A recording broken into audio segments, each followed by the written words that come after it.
இனிய ஓட்டுநர்களுக்கு என் அன்பான வணக்கங்கள். ஐரோப்பா C+E ஓட்டுநர்களுக்கான வேலைவாய்ப்பு ஹங்கேரி நாட்டில் இப்பொழுது வழங்கப்படுகின்றது. அவ்வாறு இந்தியாவிலிருந்து ஹங்கேரி வருபவர்கள் ஓட்டுநர் உரிமம் பெறுவதற்கான வழிமுறைகள், ஹங்கேரி வருவதற்கு தேவைப்படும் டாக்குமெண்ட்டுகள், மேலும் இங்கு நடத்தப்படும் தேர்வு நடைமுறைகள், C+E ஓட்டுநர் உரிமம் பெறுவது எப்படி, தேர்வுகள் என்னென்ன உள்ளது என்பதை பற்றிய காணொலி இது. ஐரோப்பியர்களை தவிர்த்து மற்ற நாடுகளிலிருந்து வேலைக்கு ஆட்களை பணியமர்த்தும் பொழுது அவர்கள் தேர்ட் கண்ட்ரி நேஷனல் என்று அழைக்கிறார்கள். நம் இந்தியாவும் தேர்ட் கண்ட்ரி நேஷனலாக கருதப்படுகின்றது. ஹங்கேரி டிரைவிங் லைசன்ஸ் பெறுவதற்கான டாக்குமெண்ட்டுகள்: passport, driving license, IDPL permit, driving abstract, police clearance certificate பெற்று வர வேண்டும். IDPL என்பது இன்டர்நேஷனல் டிரைவிங் பர்மிட் லைசன்ஸ். இதில் இந்த ABCDE என்ற கேட்டகரிகள் வருமாறு லோக்கல் RTO அலுவலகத்தில் பெற்று வர வேண்டும்.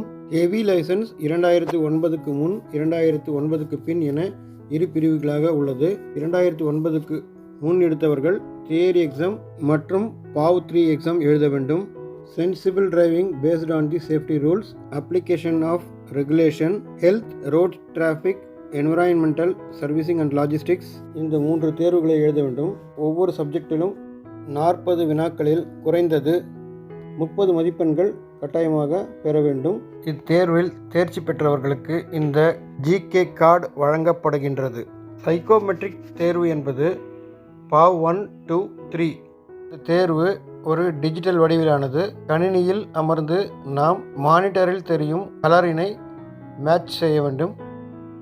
மேலும் இதில் low beep, high beep sound அறிவதற்கான அமைப்புகள் வழங்கப்பட்டுள்ளது. டிஜிட்டல் போர்டில் தெரியும் கலரை நாம் சரியாக கீபேடில் கிளிக் செய்ய வேண்டும். இவ்வாறு மொத்தம் 7 நிமிடங்களில் 600 பாயிண்ட்டுகள் எடுக்க வேண்டும். பாயிண்ட்டுகளின் அடிப்படையில் 2 வருடம், 5 வருடம், லைஃப் டைம் என கார்டுகள் வழங்கப்படுகின்றது. இது 2009 பிஃபோர் ஹெவி எடுத்தவர்களுக்கான தேர்வுகள். 9/9/2009 தேதிக்கு பிறகு ஹெவி எடுத்த அனைவருக்கும் இந்த தேர்வுகளுடன் மேலும் 5 தேர்வுகள் உள்ளது. அவை writing exam, simulator test, RTO driving skill test, oral exam, ADR test.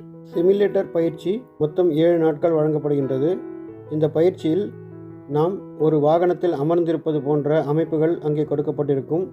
மானிட்டரில் சாலைகள் எதிரே வருவது போன்றும் நாம் சாலையில் பயணிப்பது போன்றும் அமைப்புகள் அங்கே கொடுக்கப்பட்டிருக்கும். நாம் அதில் ஓட்டி பயிற்சி பெற வேண்டும்.